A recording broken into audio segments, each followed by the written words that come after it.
ஓம் நம சிவாயம். இன்று குருவா சிவன் நம்மளுக்கு கொடுக்கக்கூடிய மெசேஜ் என்ன, பிளஸ்ஸிங்ஸ் என்ன அப்படின்னு நம்ம பார்த்து தெரிஞ்சுக்கலாம். சிவன் கொடுக்கக்கூடிய ஆசீர்வாதங்கள் என்ன அப்படின்னு நம்ம பார்த்து தெரிஞ்சுக்கலாம். ஸோ இன்றைக்கு வரக்கூடிய கார்டு என்ன?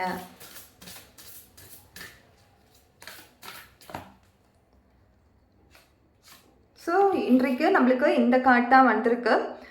ஆதி யோகியா சிவன் நம்மளுக்கு காட்சி கொடுத்துருக்காரு. இதில் நம்மளுக்கு சொல்லக்கூடிய விஷயம் என்னென்னா ஸ்டில்னஸ் தான். ஸ்டில்னஸ் சொல்லும் பொழுது இப்போது ஏதோ ஒரு பர்சனால் நம்மளுக்கும் நம்மளுடைய ஃபேமிலியை சார்ந்தவங்களுக்கும் பிரச்சனைகள் வந்துட்டுருக்கும். இது நம்மளுக்கே தெரியாத ஒரு இன்ஃப்ளூயன்ஸ், ஒரு மேனிப்புலேஷனால் வந்திருக்கு. இது நம்மளுக்கு தெரிஞ்சு வர பிரச்சனைகள் கிடையாது. நம்ம எதிர்பார்க்காத நேரத்தில் அவங்க ஏதோ ஒரு பிரச்சனை பண்ணியிருப்பாங்க.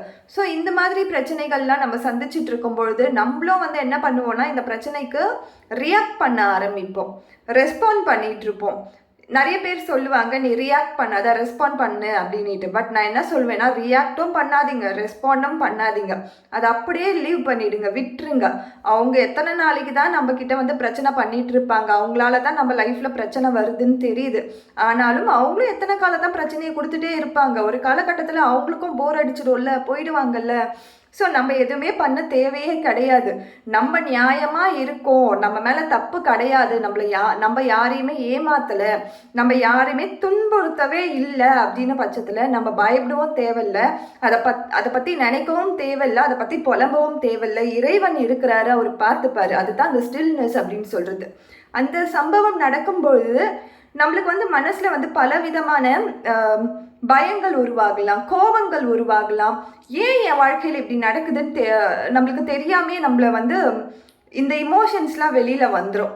ஸோ இதெல்லாமே செட்டில் பண்ணணும், காம் டவுன் பண்ணணும், கிரவுண்டிங் பண்ணிவிட்டு இறைவன் மீது மட்டும், உங்கள் சிவன் மீது நீங்கள் நம்பிக்கை வைங்க. சிவன் உங்களை எந்த விதமான துன்பத்தையும் உங்ககிட்ட அணுக விடாமல் பார்த்துப்பாரு. அவருக்கு உங்கள் முன்னாடி உங்களுக்காக நிற்பார். ஸோ இதை தான் இந்த ஸ்டில்னஸ் அப்படின்ற ஒரு விஷயம் சொல்லுது.